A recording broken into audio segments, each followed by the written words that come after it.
So I finally bought a bus. This is Ted. Ted is a 1993 Scania motor coach. I actually got it at auction. For those who want to know, it's a K93 motor coach, Series 3 I believe it is they call it. But with this bus, it's actually had an upgrade. They put a K113 engine in it, which took it from a 9-litre engine up to an 11-litre engine. So she's got a lot of power for a straight 6 turbo. It's quite a nice bus to drive. I'll show you the engine bay. All right, for those of you interested in engines, there's a K113, so I'm told. Turbo down the side, can't see. Had to get a lot of work done. All new filters. Basically, the people that owned this previously, they must have pretty much checked out and didn't want to do any servicing or anything. But apparently, it was rebuilt at 480,000 kilometres. It's only got 508 now, so they must have, changed their mind after servicing and just decided to get rid of it or something. That or they're liars, one or the other. But this particular bus, I actually bought sight unseen, and kind of did get a little bit ripped off with the people that were telling me about it. But hey, after going over it, it's got good bones. It drives really well. After I did some work to it, changed the front tyres. It's got completely through storage, which is fantastic. So it gives me heaps of options. There's an example of the rust that they repaired. So what they do is bodge up any sort of rust behind it, slap this fiberglass on it. That's actually fiberglass.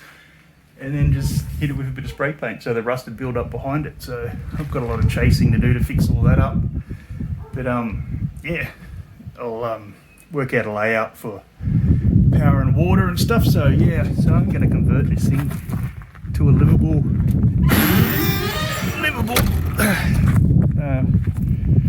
coach, and we'll see what the future brings. It's a massive aircon unit up on the top, so still don't know if that's going to stay or go yet. I'll see what happens. I did get it registered just so I could enjoy it for a little bit. Where I live in New South Wales, Australia, we still got to go over the pits, which is basically a compliance thing for older vehicles, to make sure it's roadworthy, which is kind of funny. I do apologise about this wind, by the way. But look, they basically tell you whether it's roadworthy or not. This thing has a full air ride system too. It's really cool actually. Like that thing will lift up like really high. So the clearance for it is fantastic. I actually did get it stuck in our driveway when I first brought it back, because I inadvertently found out only after the fact that the suspension didn't work whatsoever. So I didn't actually raise up or lower down. So she got stuck in the driveway. I'll show you some pictures of that.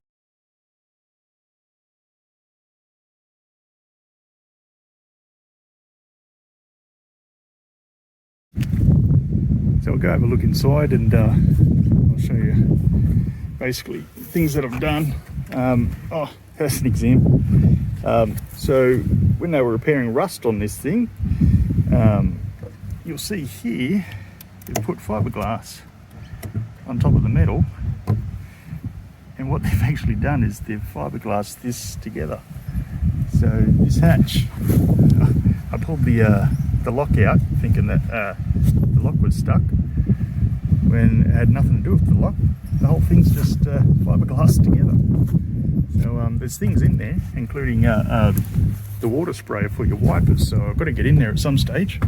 One of the things I've done is just knocked up a little charge controller for the solar, a little Victron thing. There's the panel there. This keeps power to the batteries. But there's your coach. Good overhead storage. don't ride in here drunk. You might get nauseous. But it has aircon. Doesn't actually work yet. I've got to get that fixed. Apparently it uses like a fridge refrigerant, not your standard normal type of car refrigerant or anything like that. Lights down the middle don't work. Hatches work though. And that's good because it gets really hot in here.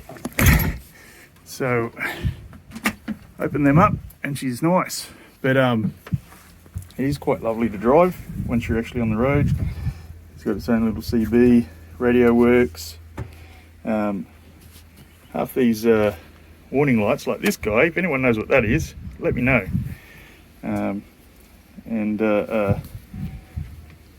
Basically it's it's not without its issues. Like I said, it's a 1993, but it'll take some time to do up.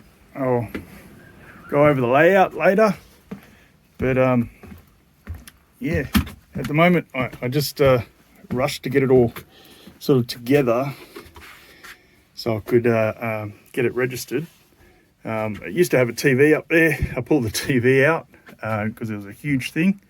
I'll just stick a flat screen up there or something, just for the little one to watch TV or something if we're doing a long drive. I've family in a state, or as tourists would put it, bush. So we go bush a bit. But anyway, yeah, that's the basic tour of this bus.